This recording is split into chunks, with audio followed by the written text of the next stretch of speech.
embattled Congressman Matt Gaetz. Matt Gaetz was one of the very few members in the entire Congress who bothered to stand up against permanent Washington on behalf of his constituents. Matt Gaetz right now, he's a problem for the Democratic Party, and he can cause a lot of hiccups in passing of laws. So we're going to keep running those stories to keep hurting him. If you stand for the flag and kneel in prayer, if you want to build America up and not burn her to the ground, then welcome, my fellow patriots. You are in the right place. This is the movement for you. You ever watch this guy on television? It's like a machine. Matt Gaetz. I'm a canceled man in some corners of the internet. Many days I'm a marked man in Congress, a wanted man by the deep state. They aren't really coming for me. They're coming for you. I'm just in the way. Welcome to Firebrand Live. We are simulcast streaming out of my congressional office in Washington, D.C. on Capitol Hill. We're going to get to the voting problems and the counting problems in Pennsylvania. We're going to delve into the war that's been reignited in Somalia without Congress ever having voted on it. The latest on January 6th and the DOJ and their collusion together to try to criminalize and go after a political movement they fear, and even more information on the Biden administration's war on farmers. But first, there were some sharp words last night among some Republicans regarding the need for an all-night voting session regarding the matters before our legislative body. So in fact, it's not just Pennsylvania. Congress, too, has a voting problem. Let me explain. I bet you didn't know that millions, billions, sometimes trillions of dollars are spent, your money, without your representatives having to cast a vote either in favor or in opposition to the measure or the spending. It's corrupt, and it's on purpose. They're called suspension bills. Sometimes they require suspension of logic and reason. Leadership from both the majority and the minority negotiate a special portion of the legislative agenda each and every week where both agree not to call for a recorded vote. Collusion, political collusion. The result is much more power for leadership. They get to act as the gatekeepers, and way more power for the lobbyists who fund them. Less review and scrutiny by elected lawmakers, less ability to make change or to analyze downstream effects of legislation. Well, a rambunctious bunch from the House Freedom Caucus opposes this clandestine method of legislating. So they sit on the floor day and night, and they demand recorded votes. The result of those demands this week has been marathon voting sessions. Fine by me. I'm a bit of a night owl anyway. But the establishment, the leadership of both parties, hates having to cast votes on matters that they had negotiated under suspension. Some have even threatened retaliation against the Freedom Caucus. Let me repeat that. Some Republicans have threatened to retaliate against members of the Freedom Caucus for demanding recorded votes. And again, we're in the minority. It's not like we have an unlimited number of tools. Demanding a recorded vote is one of the few things we can do to hold this corrupt administration and the Pelosi Democrats accountable. Now, moments ago, I spoke with former Freedom Caucus Chairman Andy Biggs of Arizona and Texas Congressman Chip Roy about the fight brewing between the Freedom Caucus and the leadership on the matter of suspension voting and recorded votes. Take a listen. I'm here with Congressman Chip Roy of Texas, Congressman Andy Biggs of Arizona. They've been calling for recorded votes on the floor of the House of Representatives. Chip, explain why. Well, first of all, I think the American people understand it's our job, right? The baseline for what we do here as representatives of the people should be to vote. There can be exceptions to that. We can agree as a body to voice vote something, unanimous consent something, but it ought to be when there's general agreement. It ought to be when we're in the chamber, and we ought to have the time to vote, to review bills, look at them, have a debate over it before we're voting, and that's not the way this process works. It is designed by a cadre of leadership to jam bills through in order to curry favors and to have power in this town instead of us being able to represent the people. And Andy, why do you think it's important for people to actually record a vote rather than simply allowing voice votes to be the imprimatur of approval of the body? You have to let the people know who you represent, how you're voting. You cannot just come up here and mask what you're doing behind this mob mentality of voice votes. And that's really what happens. So the people need to know what you're doing. And if you're actually recording your vote, guess what else happens? Members actually read the bills and they study them. Yeah, and I can't tell you. I know all of you have experienced this. People come and say, "Hey, what's this bill about?" Because they haven't read it. And if they can get by with a voice vote and hiding, then it doesn't matter. There's no culpability there, no responsibility. The leadership of both parties has said to us, these aren't controversial matters. This is the naming of a post office. This is some ceremonial matter. But Chip, you were informing a number of members last evening on the floor of very substantive things that conservatives might reasonably have objections to. Any examples of that for folks? Yeah, I mean, and first of all, just real quick, just so people know how this works. We go home to our districts on a Friday. Some email goes out, and we coming back in for votes on Monday. And if we show up for a vote that night at 6 o'clock, they've already voice voted a bunch of stuff on the floor of the House of Representatives with nobody in the chamber but like 3 people. So that's what the American people need to understand what we're actually talking about. All we're doing is having one of us volunteer to come in on a Monday, represent the rest of us to enforce our rights, and then say, hey, guys, we're just demanding the yeas and nays. Now, the kind of bills we're talking about, they say, oh, they're non-controversial bills. Well, there was one that was a naming of a post office, for example, in which an individual judge had been a part of a ruling of banning prayer in schools. Now, we can have a debate about those things, but we wanted to say, hold on a second, should we be naming a federal courthouse after a judge that did something so directly out of line with the people? Or how about the literally, I think, $300 million worth of items that I know would have been attributed to our friend Thomas Massie, for example, if you compare how he voted actually voting versus voice votes. $300 million worth of stuff. There were a number of bills that had diversity, equity, inclusion. Mm-hmm. There was I think it was a veterans contraception bill, which, look, I'm pro-contraception, but it had some funding in there that was controversial. That got passed by voice vote last Congress. This Congress, we ended up stopping it, and then they had to do a rule on it, which means you actually have to debate it on the floor. Debate it, and we should. I noticed that it wasn't just the Democrats that were very upset about this. There were a number of Republicans who really objected to having recorded votes on the floor. What do you think motivates Republicans to not want to cast a yay or a nay on some of these matters? And I think you're right, Chip. I think the American people would be shocked to know that $300 million was to be spent without members of Congress actually ascribing their name to that approval of dollars. But what's been the reaction? And let me add one thing to that, and then you answer. It was billions in the last Congress because of the CARES Act and so forth. I mean, I'm talking billions, right? I mean, Thomas Massie famously objected to almost $2 trillion that they forced through on a voice vote without us being in the chamber. Yeah. So when we consider why do they not want to voice vote it, or excuse me, why they don't want a recorded vote, it's hard to get through everything. But one of the guys that was in my face last night, a Republican, was telling me he's got better things to do than be on the floor and voting. And I said, well, like what? And he said, well, I can't do my social media and I can't do media hits. And I said, well, shoot. You're on the floor. You got your phone. You can do social media here. I think it boils down to this. There's either lassitude, they're lazy, they don't want accountability. Maybe there's a more malevolent intention. Maybe leadership wants to control a little bit. But I can tell you what, they do hide these bills. I mean, one of the bills that actually changed our banking system was in a voice voted bill. I mean, so there's a whole series of this that goes on. I just don't trust them. All three of us. Did you serve in state legislature? I did not. Okay, so Matt and I did.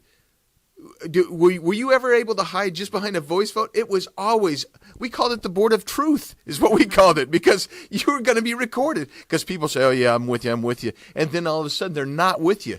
You need accountability. And I think these people, in by and large, they like the office. They like whatever perquisites they think they have in the office. But sometimes they just don't want to do the work. Yeah, I'll only add, I think it's all about power. And you and I have talked about this. This is about the ability of a small group of people to control everything that goes through the floor. And then they're able to essentially hide the large growth of government, hide the things that they're able to do. And frankly, curry favors, as I said before, buying and selling votes, essentially. Hey, I'll take care of you. We'll get that done. How many bills have you gotten passed by suspension, Matt? Zero. How many? I may have. No, they took it to a rule. They took it to a rule, right? This is my point. You know who gets the favors. It's the committee chairs, it's the leadership, it's all the people who do the right things. So not allowing actual votes on the floor functions as the currency for the political corruption of Washington, buying and selling votes, and I would add, doing favors for the lobby corps.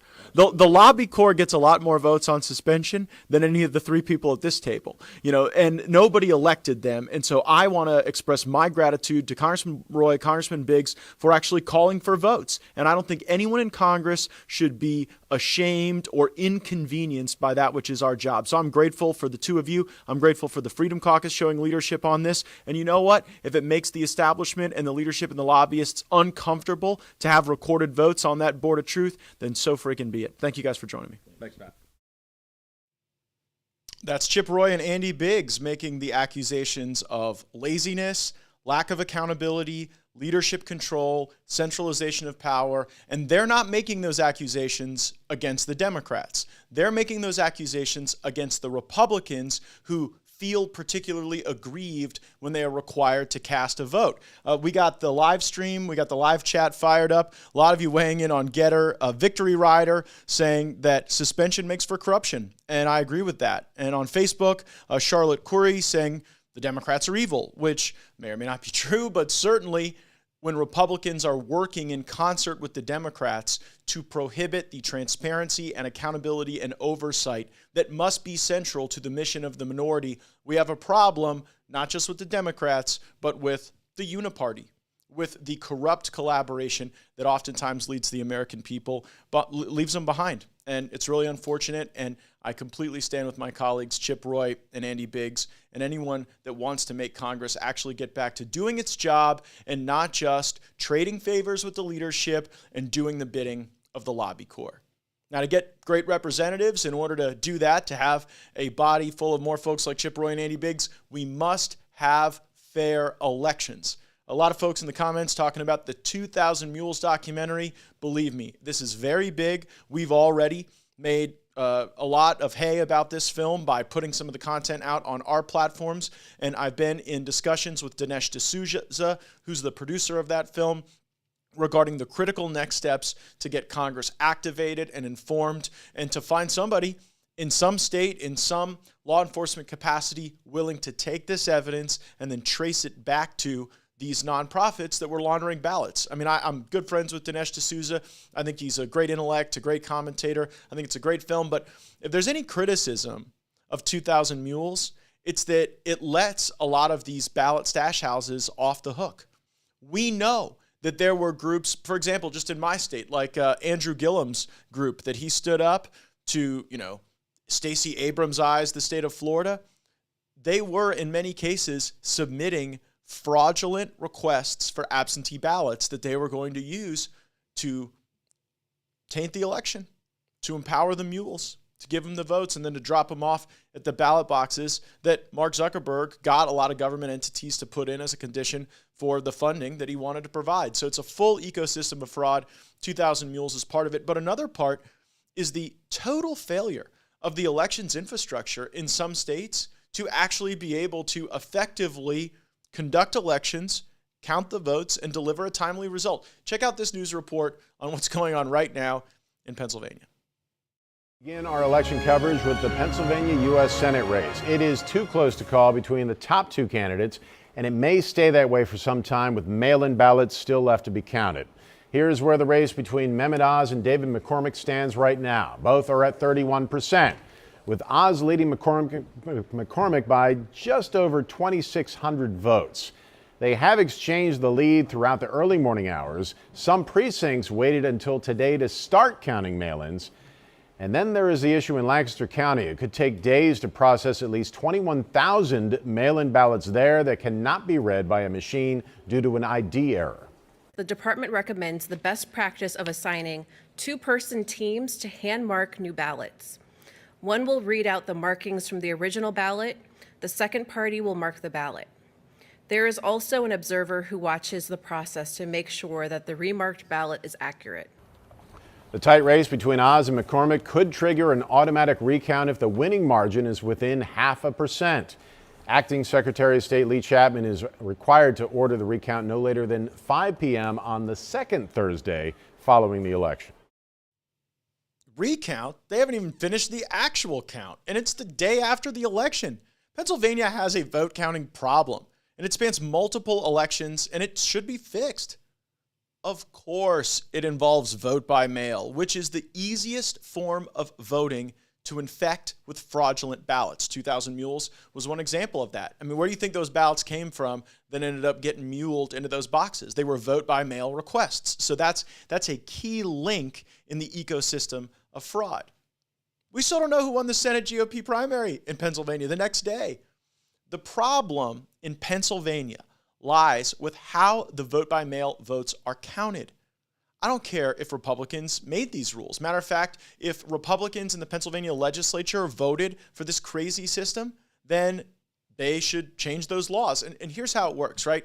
In the state of Florida, where we fixed a lot of our problems with the elections, we count the votes as they come in by mail. So you have a manageable number of ballots, and you have people that can verify the signatures, verify that the person is still alive, verify that the person is a citizen of the United States, eligible to vote. And you can do that in small batch counts as the mail vote comes in.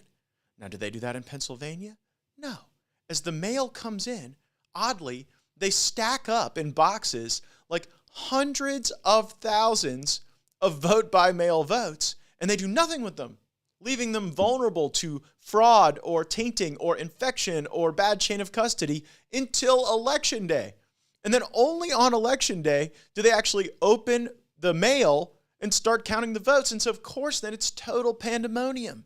And that's what they're counting on to execute on fraud. Election laws can change quickly. We saw that during coronavirus. We saw that in Florida, where we went from the laughingstock in the country to the model for America. And so I'm calling on the Pennsylvania legislature, clean up this mess. Stop holding the place as like this total quagmire of elections. Count the votes as they come in. Give us reliable, secure results. That's what the American people deserve. Another matter that has not been voted on, but that's deeply troubling to me, is Joe Biden's new war in Somalia. That's right. President Trump ended United States hostilities in Somalia and supported this decision with reason and the America First foreign policy. I counseled with the former president on this matter quite a bit in the final days of his first term. My suggestion was that we do everything we can to get those troops out of Somalia, close that down, and then my hope was that Joe Biden wouldn't reignite our hostilities there. Now, unfortunately, Joe Biden has reversed the Trump decision on Somalia, and he is sending hundreds of American troops to Somalia with no approval from Congress. This from Breitbart. President Biden sends U.S. troops back into Somalia. And just quoting briefly from the piece, it says, quote, "The president has authorized the Department of Defense to return a small, persistent U.S. military presence in Somalia." You know, it always starts with a small, persistent presence, right? We had a small, persistent presence in Syria under President Obama before our involvement there expanded well beyond what Congress had authorized or what the American people even wanted. It is foolish to re-engage in hostilities in Somalia. It is not in service of America's interests, and it is consistent with the Biden administration legacy of failure at home and embarrassment abroad. I objected to the Biden-Somalia unauthorized war yesterday in the House Armed Services Committee. I called out the progressives who acted like it was a big deal to flex congressional muscle on war powers during the Trump administration, but now, hear no evil, see no evil, speak no evil. Take a listen. We learned through a New York Times leak last night that America is going to re-engage in the war in Somalia. This as we are sleepwalking into a war with Ukraine. And the authorization to go into Somalia is presumably linked back to the 2001 AUMF. And it just seems crazy to me that we would have a re-engagement of hostilities in Somalia after the Trump administration withdrew us from that conflict, not just without a congressional vote, but without even really a clear statement from the administration as to our goals, but through New York Times leaks now. Are we starting wars through New York Times leaks?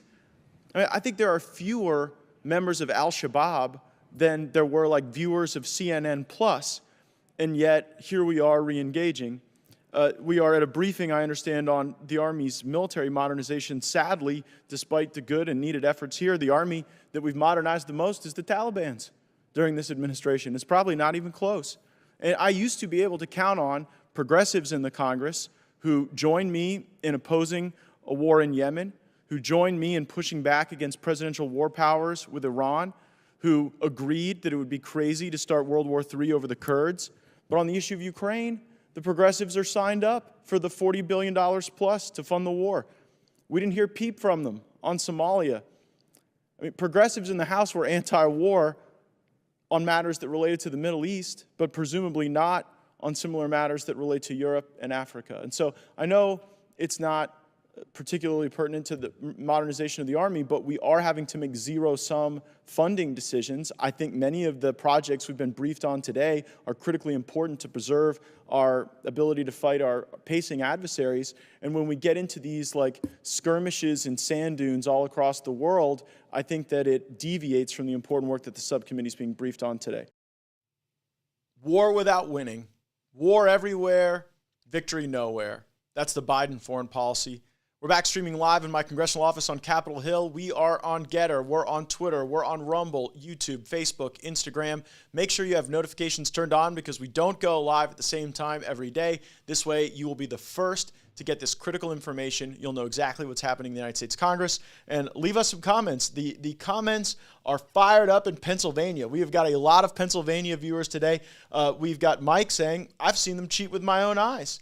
And a lot of people are actually saying that. Filling out fake ballots in Pennsylvania, we need to open our eyes to what's going on. And as Joe Biden is engaging in just the reckless utilization of our military, sending hundreds of America's best and bravest to Somalia, they are abandoning our own border here in the United States of America.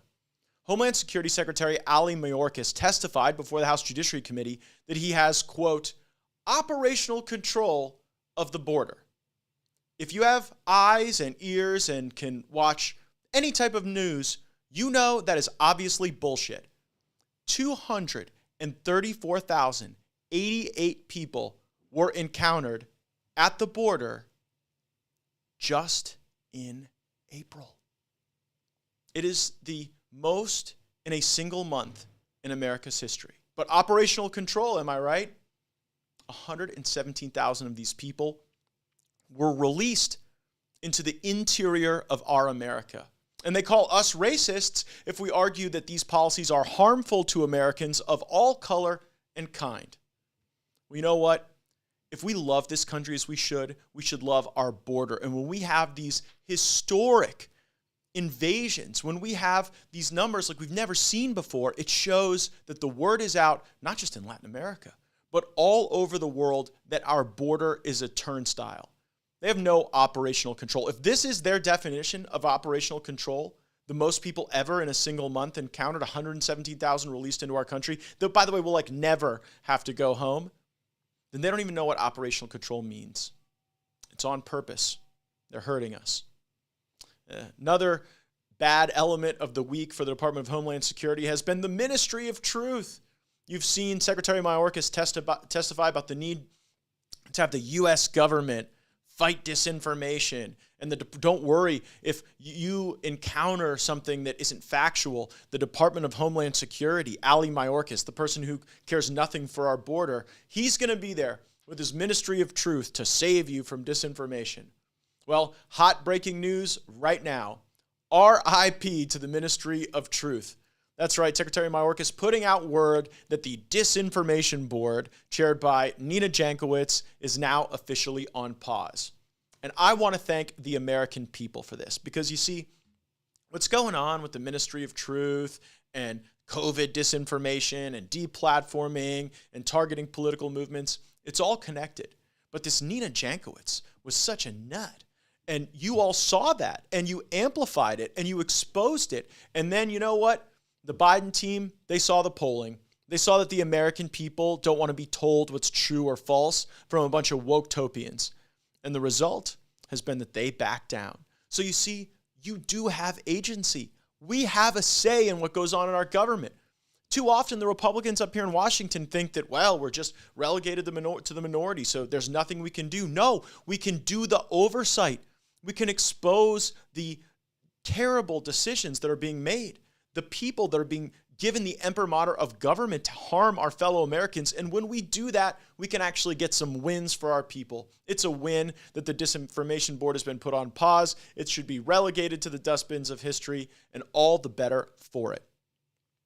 But don't think that the radical left is stopping there or giving up.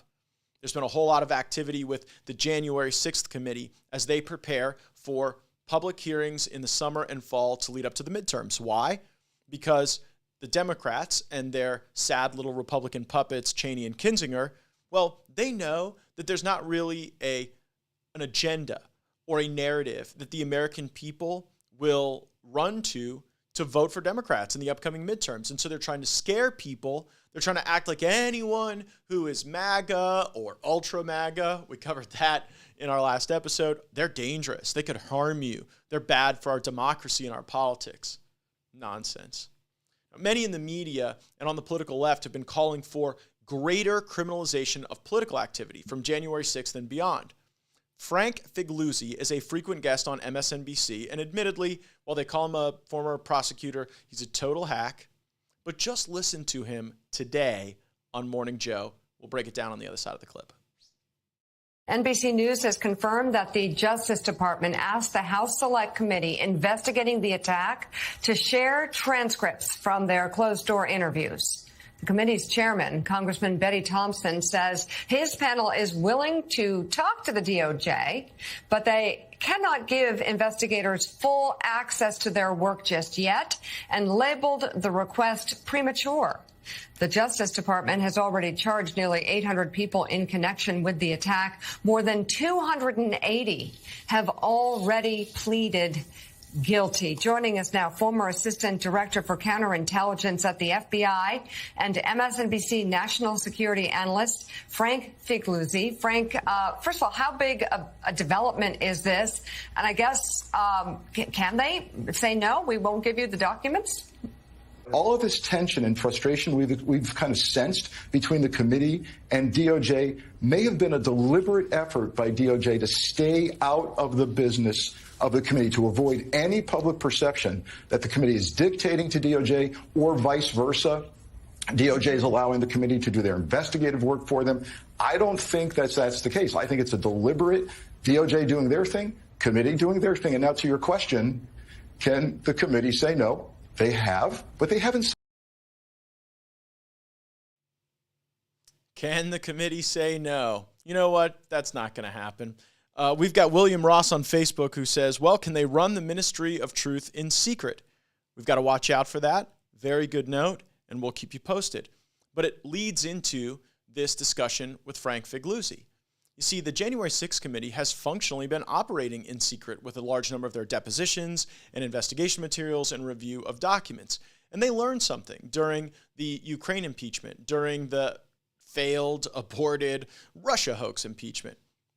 They learned that if all the information comes out, then we can dissect it, analyze it, put it in context, and make our reasonable argument fairly to the American people. Well, they don't want that. They want to specially curate and select and basically put on legislative theater before the American people. But it's not just theater for theater's sake. The signal that you just got from Frank Figliuzzi is that the January 6th Congressional Committee is actually hustling up evidence, making subpoena requests and demands, and then they're funneling that information to the Department of Justice to criminalize politics and political disagreement. So don't view the January 6th Committee and the Department of Justice as separate entities going about their own thing. What you just saw there from MSNBC, from Morning Joe, from basically the talking points of the radical left, is this effort to fuse the legislative activity with criminal investigations intended to crush people, to bankrupt people, and really to get people to self-censor. Oh gosh, I didn't have a MAGA sign in my front yard. Oh no, I just donated to President Trump for his policies, not because I support him. You see, that's the whole thing, is to get people who think America first to retreat from their First Amendment rights to be engaged and involved and to drive change. One place the Biden administration is creating a lot of negative change is on America's farms. The Biden administration is in war with America's farmers. Here's the latest battle in that war. Recently, the Securities and Exchange Commission announced a new rule aimed at clenching its grasp on private industry in the name of course, climate change. Many people, including me, openly acknowledge that the earth is warming.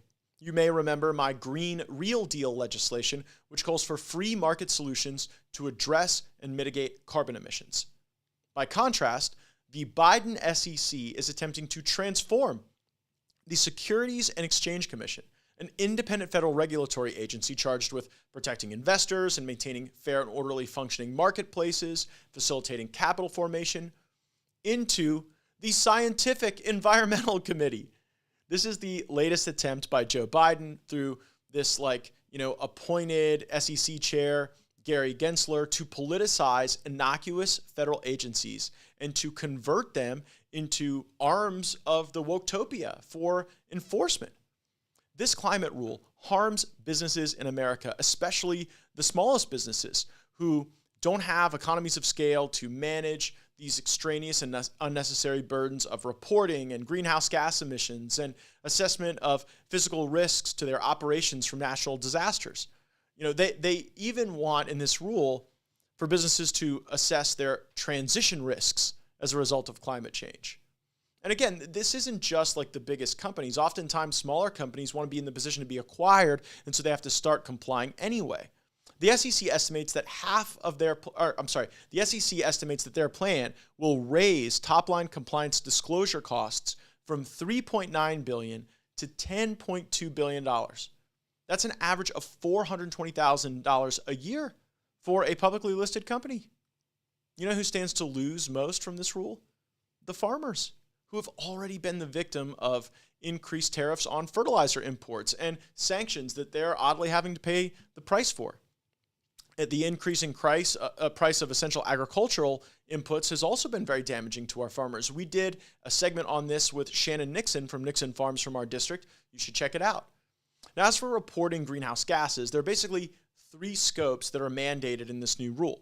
Scope 1 would require reporting of direct emissions. I guess that would require our farmers to be out there sniffing the farts of their cows. Second, they are supposed to analyze the scope of requiring indirect greenhouse gas emissions from the generation of electricity and steam and heating and cooling reported by the company. So basically, you have to become like Sherlock Holmes to figure out the carbon footprint of the electricity you buy. Now, reporting of this would also be extended to include indirect emissions that occur both upstream and downstream, including on-farm data, day-to-day operations.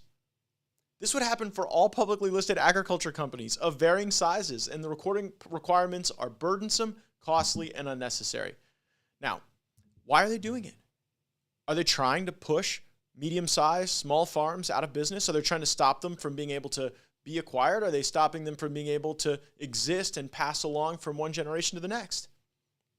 Only the largest agricultural companies who are well equipped for compliance and reporting will make it out of this. It could lead to consolidation in agriculture that's already occurring at an alarming rate and that is harming our supply chain and that is really contributing greatly to inflation. The SEC has exceeded its regulatory authority, not to mention the farmers across America who already comply with crazy regulations from the Department of Agriculture and the EPA. Our farmers need feed, fuel. They need this to drive America, to feed America. Our farmers plant seeds and kill weeds.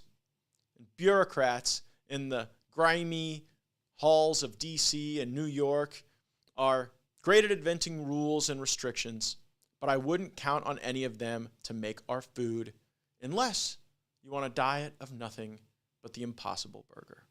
We must push back against this war against our farmers for the sake of our great country.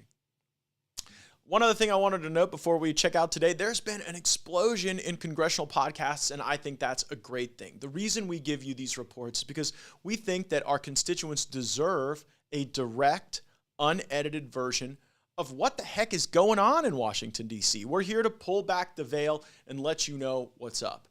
And so if more members of Congress like Andy Biggs, who started the What's a Biggs Idea podcast, or Tim Burchett, who started Tennessee Talks, or Mike Johnson has a podcast with his amazing wife, Kelly. You should check that out as well. If we have more of this, if we build up an ecosystem of congressional podcasts, well, then you'll be able to see directly what your lawmakers are thinking and working on, and that will drive the accountability and transparency and oversight that we are fighting for every single day in Washington. Thanks so much for tuning into the show. Make sure you are subscribed, however you're participating today. Make sure you keep those comments coming. If you're listening on Apple or Spotify, a 5-star rating is your way to make sure that our content gets to more people. Have the notifications turned on, and join us for the next Firebrand. Roll the credits.